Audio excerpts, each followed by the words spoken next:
Our next speaker will be Professor Jones. Dr. Paul Jones is an associate professor in the Department of Religious Studies at UVA. Dr. Jones has an MA from the University of Oxford, an MDiv from Harvard Divinity School, and a MA and PhD from Harvard University. His research interests include Christian theology and philosophy of religion in the West, with special interests in Christology, the doctrine of God, and the theological method, 19th and 20th century Protestant thought, particularly Karl Barth, and political, liberationist, and constructivist theology. Now, Professor Jones.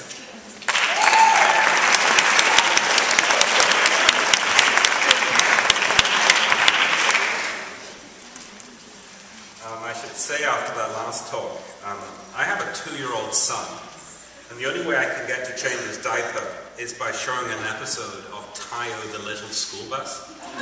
This is a South Korean cartoon.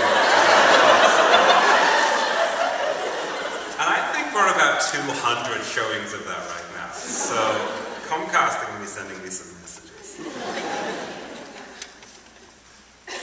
I'm afraid I don't have any visuals for my talk. I don't have any Justin Bieber. I don't have any episodes of The Wire, and I can't talk about sleep deprivation. So this might be a bit more serious. But I'm very honored to be here, and I'm thrilled that you're all sticking around. Whenever I talk in public here, I'm always very reluctant to reference this university's founder. He's name-checked way, way too much, and sometimes in ways that underplay his many ethical failings. But I want to open by recalling one of Thomas Jefferson's best maxims. We are not afraid to follow truth wherever it may lead, nor to tolerate any error so long as reason is left free to combat it. Now, this is a profound claim, and it captures nicely what universities should aspire to achieve. Not technological notoriety, not a higher spot in the rankings, and certainly not a preservation of the status quo.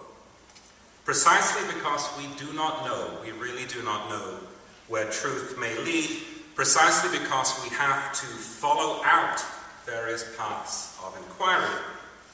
Well, a university's principal task is to maintain as many different academic discourses as is humanly possible. And if that sounds to you like a recipe for messiness, if it sounds like a recipe for an ever-changing, chaotic mishmash of investigations, you are exactly right. That is what it is. And that is a good thing. A great university doesn't need to have a sharply circumscribed identity. In fact, we should worry seriously about those who would limit what we do to an arbitrary sense of what they think is useful or profitable or timely. A great university can and should and must do better. It will refuse the idea that the pursuit of truth ever comes to an end.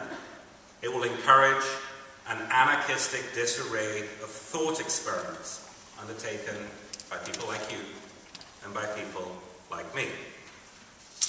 Now, one of these thought experiments, when it involves people like me, involves trying to think interesting thoughts about the intellectual tradition of Christianity and about Western philosophy of religion.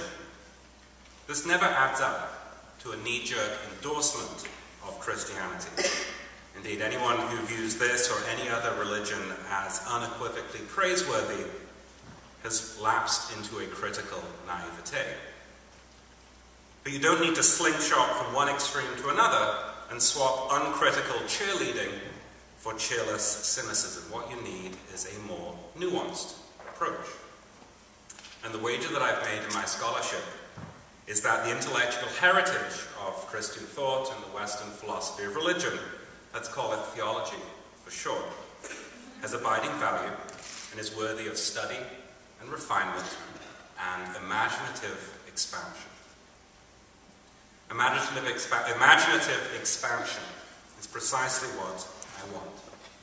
My intellectual temperament is such that I find the preponderance of bad theology in contemporary discourse. And when I say bad, I mean it might be fanatical, or ill-conceived, or sexist, or homophobic, or anti-democratic, might be boring, whatever. I find all of this bad theology horribly annoying. And one of my goals in life is to imagine what a better kind of theology might entail. A theology that is probably continuous with some of the best insights of the Christian and philosophical tradition and accessible to anybody who's interested. A theology that avoids repeating the myriad mistakes of the past. A theology that doesn't just recycle pieties, but instead looks to make human life more interesting and more generative of flourishing. A theology that expands in a careful and critical way the way people think. So a single word, and that word is patience, stands at the center of my present efforts. It's the point of departure that I'm using for a series of claims, these are big claims I suppose, about God, about God's relationship to the world, about history, and what it means to be human. Now, that's an unusual starting point. Some are going to find a decision to award patience a starring role in theological reflection, or intellectual reflection more generally, pretty weird. In everyday speech, patience doesn't have anything to do with God. It suggests a willingness on the part of somebody to endure discomfort, difficulty, and maybe a bit of mistreatment. It indicates a mildness of temper matched with a resolve to persist with a principle or a pattern of behavior so as to bring about a better state of affairs. So a friend is praised when she's let down by her spouse, but she remains committed to her marriage. Or a parent, me, is congratulated when he calmly retrieves for the 20th time the food that his toddler has thrown on the floor. Or a marginalized community is lauded for its refusal to recriminate by responding to long-standing prejudice with forgiveness and peacemaking. So you get the point. Patience in everyday discourse gets applied to human beings. It's a term that we use to praise people who know how to wait, how to hold fast, and manage to do so in ways that make a bad situation just that little bit better. But what happens if we switch the terms? What happens if we start by saying that God is patient, and that God's relationship with human beings involves God exercising patience? Well, once you do that, some interesting ideas might start to emerge. Negatively, we get beyond some crude understandings of the divine. God being a control freak, God being the ultimate micromanager, God being a master puppeteer with people as lifeless automata who have no choice but to follow God's will. But more positively, and this is the important bit, we get to say that a key characteristic of God's creative design is granting human beings the time and space needed to live into the diverse identities that God calls us to have. It's an important sentence. Divine patience means God granting human beings the time and space needed to live into the diverse identities that God calls us to have. Let me explain what it means. Human beings, both on an individual and a communal level, don't easily know what we're called to be. For the most part, we don't receive ourselves or our futures in clear and distinct terms. We're always beset by ambiguity. We are frequently bewildered about the directions that our lives should take. But this ambiguity, this bewilderment, this confusion, that doesn't need to be viewed as a deficiency or a failing, something to avoid like the plague. And it's certainly not something that a religion, Christianity in particular, ought to try to suppress. On the contrary, it might just be symptomatic of a patient God. God is the one who loves various ways of being human into existence. God who delights, revels in people finding their own way. God is the one who grants human beings time and space to make sense of themselves in a surprising diversity of ways. A surprising diversity of ways. That's, in some ways, is what we need to grasp.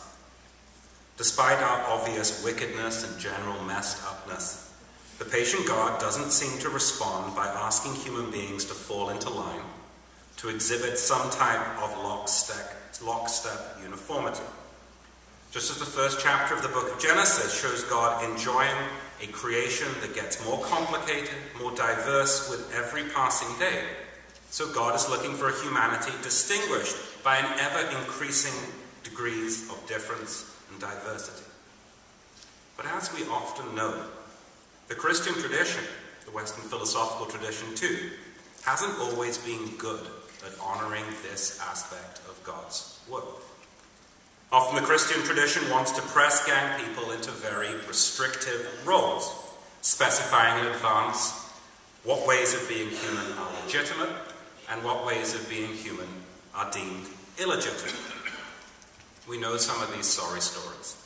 For instance, there's the misguided supposition that those rational males are best suited to public office, whereas those emotional women ought to be confined to the private sphere.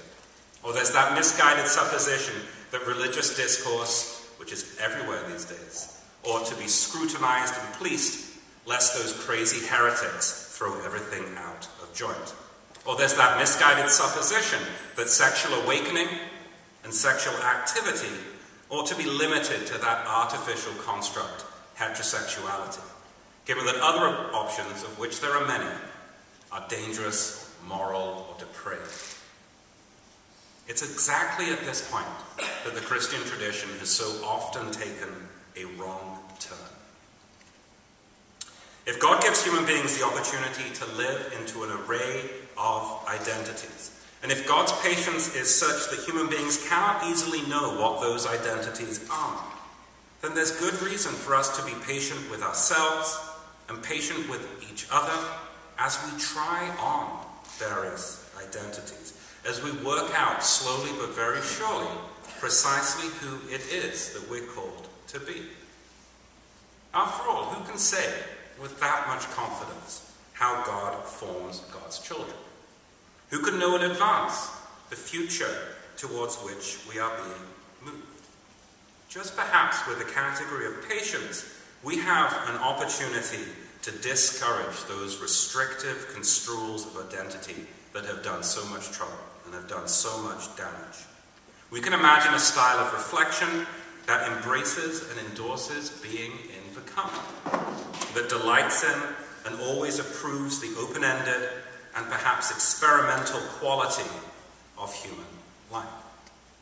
Now, some of you might be a bit worried at this point. Isn't this just a be who you are claim, just some kind of New Age advertising slogan that is dressed up in theological language? I don't think so. Once we've gained a good sense of divine patience, and once we've committed ourselves to being patient in the right way, giving oneself and others time and space to live into various identities, rejecting those cramped views about what humanity should be, and relishing diversity as a good in and of itself. Well, once we've done that, we also need to learn how to be impatient. I won't go into detail here, but let me say this. What keeps these ideas that I'm promoting from falling into a vapid be-yourself mentality is the simple fact that God's patience goes hand in hand with God's impatience with wrongdoing. In particular, we could say that God is impatient with those structures of social life, and there are many, that deny human beings the opportunity to find out who they are, that maintain restrictive and repressive understandings of identity, that limit the way that human beings might live into the future. And if that's the way that God's operating, then we too should learn how to exercise impatience. Not by having a short fuse, not by flying off the handle, not by adopting some type of feverish, panicked disposition. Rather, by imagining in creative ways what it might mean to resist those social and cultural and economic pressures that cramp identity, limit human possibility, and regulate human becoming. And of course, by ensuring that as many people as is possible, near and far away, also have the chance to live into God's patience. That's a tricky balance, right? Learning how to exercise patience well, learning how to exercise impatience well. It might look something like this: patiently following truth wherever it might lead, to go back to our favorite man Jefferson, while also taking stock of one of Jefferson's more pensive remarks, which I can only wish that he had applied more concretely and more consistently in his own time. He said this: "With what execration should the statesman be loaded, who, permitting one half of citizens thus to trample on the other? I tremble for my country when I reflect that God is just, that his justice cannot sleep forever."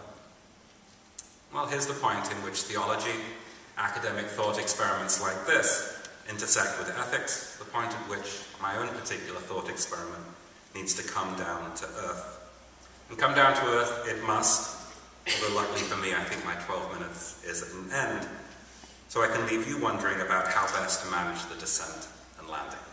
Thanks very much.